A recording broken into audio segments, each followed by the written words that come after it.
Mistress Vania Changes Jobs, Episode 6. Riko drove the large rented truck down the motorway, with the vehicle loaded with everything she required. It was heavy on the road. She had an articulated truck license, but it was not needed on this occasion. Everything had fitted into the smaller style truck, one that could be driven with a car license. "I am hungry," Riko thought to herself.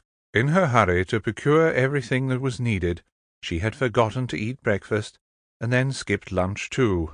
A road sign she passed said that she was 3 miles from Hapten-Shufti. She had made good time, and hoped that Mistress Vania would be pleased. Riko was extremely devoted to her mistress, and would do anything within her power to please her. The house was an elegant sandstone dwelling, built in the 1890s by a man who had owned a large local foundry. Having made his money in the manufacture of railway components, he wished to make an unequivocal statement of his new prosperity. Through the years, it had been modernized in a variety of ways. Newly renovated in the last few years, the real estate agent described it as an ideal home, ready for someone to move straight in, with no work to be done. However, Riko knew there was a lot of work to be done, albeit non-standard, if the house were to serve as a base for their new operations. The key criteria for the house was that it should have a cellar that could be transformed into a dungeon. Every dominatrix needed a dungeon. Mistress Vania had performed her deeds of domination and humiliation in many dungeons, yet they all had the same characteristics. There had to be white tiles, to contrast strongly with her black latex bodysuit. On a practical level, there had to be a number of beams running the length of the ceiling. This would allow Riko to do her rope work. It was through her rope work, as an apprentice rope master, that Riko had first met Mistress Vania. With little traffic, the last 3 miles passed quickly, and Riko parked the truck in the house's long driveway. Already parked by the house was a large Lexus LS sedan. Inside she found Mistress Vania knitting. She was crafting a large, elaborate object that was neither blanket nor garment. She would knit for hours. "I was very disappointed by my trip to the gym," said Mistress Vania, putting down her knitting. "I should have guessed that when fat people go to the gym they become thin. They are the motivated ones. Others, who have always been to the gym and exercise, never get fat to start with. And besides, with all that working out, there is much less time for eating. You have to be eating the wrong things all the time and expending very little energy. We must find fat people to dominate," agreed Riko, with reverence, like it was the preparation for some religious festival. "Indeed," said Mistress Vania, "but the gym was still a useful place to visit. I could never see any point of joining a fitness club, and my view has not changed. However, these personal trainers are very much dominating their clients, and this is a good thing. They are cruel and controlling. They don't just think of themselves as superior, they project themselves as superior, and the clients themselves have a level of adoration that would leave me quite satisfied. The fitness business and the S&M business are surprisingly similar. I saw one young woman, dressed in tight elastic clothing, pinned to the ground by the personal trainer, who bent and stretched her legs in almost impossible angles. The trainer, who was a fit young man, seemed to revel in his task, and the woman on the ground, she would grimace in pain and yet be grateful for every bit of the attention she received. Every bit of it cruel, all on the pretext of muscle stretching, would you believe? We need to find them," said Riko. "I never noticed fat people," said Mistress Vania. "Yet now I'm looking for them. I cannot find them. Yet they must be out there, somewhere. All I ever hear is the constant drum of the popular press saying that we are all obese. Where are they? Where do they go?" "They don't go anywhere," said Riko firmly. "They stay at home on their sofa." "But how do they eat?" said Mistress Vania. "They can't all have housekeepers and staff to get their groceries." "They stay at home and order pizza," said Riko. "The pizza guy is their friend." Mistress Vania paused at the suggestion, and then smiled. "Good, Riko," she said. "We must make contact with the person who delivers pizza. Their customers are the fat people." "How do we find a pizza guy?" asked Riko. "We order a pizza," said Mistress Vania simply. Yes, shouted Riko, with a level of excitement reserved for tasty treats. Ordering their pizza online, Mistress Vania and Riko had a lot of fun adding additional toppings. Failing to agree on anything, they ordered each their own pizza. In around 30 minutes, a pizza guy arrived with their order. Pizza delivery was one of those dangerous occupations where you are never sure if you will survive your shift. You may be robbed, bashed, murdered, or propositioned by the person behind the door of any given house. This pizza was being delivered by Grant Stoat. Stoat's greatest ambition was to make enough money delivering pizzas to afford an air ticket to Thailand. The claim that every woman in Hapten-Shufti had rejected his advances was an exaggeration, but only by a small margin. Being in the pizza delivery business, he met a lot of women. His lean body, blotched complexion, and an odour modern language cannot describe made him unattractive to women. It also made him repellent to the rest of the population, most farm animals and beetles. "Here's a tip," said Mistress Vania, handing Stoat a note. "50," said Stoat. "Hapten-Shufti is not a big tipping place. You ladies have the right story, don't you? I mean, you don't expect there be some weed or drugs or something in there. It's a pizza like you asked for. Nothing funny." "A pizza is fine," said Mistress Vania, "but we would like a short conversation if you would have a minute." "I've got another 5 pizzas in the van," said Stoat cautiously, "but you lovely big tipping ladies have got my full attention. $50 buys you more than a minute, provided it's nothing weird, like tipping brandy on my head and setting fire on me, then filming it on your phone and posting it to the internet. That happened to a friend of mine yesterday. You can't be too careful. They take money on the advertising. A million views adds up to real dollars, you know." "We are looking for fat people," said Mistress Vania, getting straight to the point.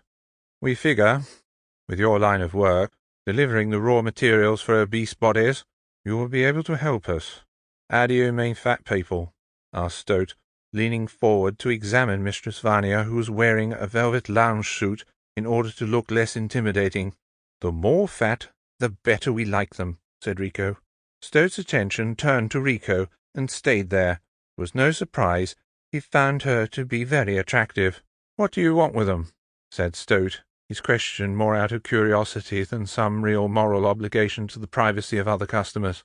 "We want to beat them," said Riko, forgetting herself in the excitement. There was an awkward pause. Stoat was not alarmed by this revelation. He had seen it all. "Dear Riko is not a native speaker of English," said Mistress Vania. "She means that we want to paint them." "You artists?" said Stoat, not sounding convinced. "Those old famous painters, they were always painting nude fat chicks. So you're looking for fat women who'll get nude." "Men or women," said Mistress Vania. "What we really need is someone who is truly dedicated to being fat. We don't want an amateur." Stoat paused to consider this request. There were a number of fat people who took regular deliveries. He knew their names and addresses. It was a chance to make some money. "For the right price, I can give you a list of 5 real lard-ass porkers," said Stoat, shifting nervously at the prospect of easy money. "I could get fired from this job if someone found out. I'm thinking 2 grand. "You're not the only person delivering pizza," said Mistress Vania. 200, and you give us the addresses now. Otherwise we keep ordering pizzas from different places until we get a delivery person we like, one that is cooperative and doesn't ask too many questions." At the end of a long shift, Stoat's brain was scrambled by energy drinks, yet his grey matter still understood that 200 was real money. And the woman had a point. He was not the only pizza guy in Hapten-Shufti. "Deal," said Stoat, but looking sour about it.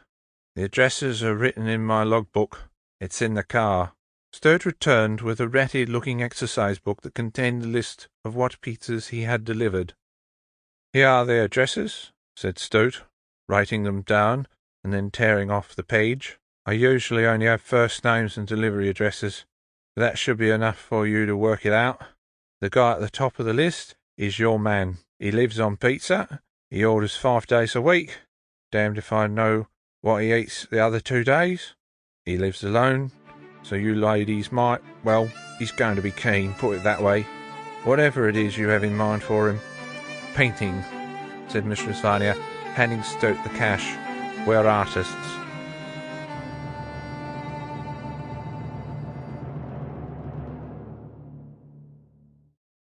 Mistress Vania had considered the list. The star performer at the head of the list interested her. Roger, no surname, said Mistress Vania. I must see him, covertly. Come, Riko, we will take the Lexus. No one ever notices the Lexus. Outside Roger's modest home, and off to a slight angle, Mistress Vania watched the house with a pair of binoculars. It was a nondescript suburban, with a small amount of garden that was maintained to the minimal necessary under the rental agreement. He's not too fat to cut his lawn, said Mistress Vania, thinking aloud, unless, of course, he has a gardener. There is money to be made maintaining small gardens for lazy people. High volume, low-cost work. That's what people don't understand, Riko. The low end of the market, in any sector, is often the most profitable, because you get the high volumes. For all the time they had sat in the dark, nothing had moved. At 11 o'clock at night it was very quiet. I must see him, said Mistress Vania, but I cannot risk him seeing either of us. There must be a way of making him come out. We must make a distraction or a disturbance, but possibly he would be too lazy to come out and look, or just look out of the window. Order a pizza, said Riko, who was sitting in the driver's seat of the Lexus, staring at a small photograph. Fat people are always hungry for pizza. Excellent suggestion, said Mistress Vania. Use your phone to order a pizza for his address. This Roger person will come to the door for pizza. Riko ordered the pizza, choosing the railway lamb curried pizza with olives. 15 minutes later, a car arrived covered in the obligatory decals and logos. A young man, lean and in his 20s, wearing a puffy jacket and a pizza cap, rushed to the door with a large insulated bag. Roger took so long to answer the door that Mistress Vania worried that he was not home. Finally the door opened, and Roger stood in the doorway, filling the space almost entirely. Incredible, said Mistress Vania in awe. He must be at least 420 pounds. Unable to resist the pizza on his doorstep, he paid the delivery guy and took the pizza inside. The door closed. He's just what we've been looking for, said Mistress Vania. He is a complex collection of contradictions. With the willpower he is weak, yet with the drive to continue eating is strong. Clearly, it overpowers everything else in his life. Home, Riko. I have seen enough. When do we capture him? Asked Riko. Soon, said Mistress Vania, smiling. We must prepare the cellar, now that you have the materials in the truck. Then we will be ready to begin. The Lexus pulled away quietly from the curb. No one had noticed them arrive, nor had they noticed them leave.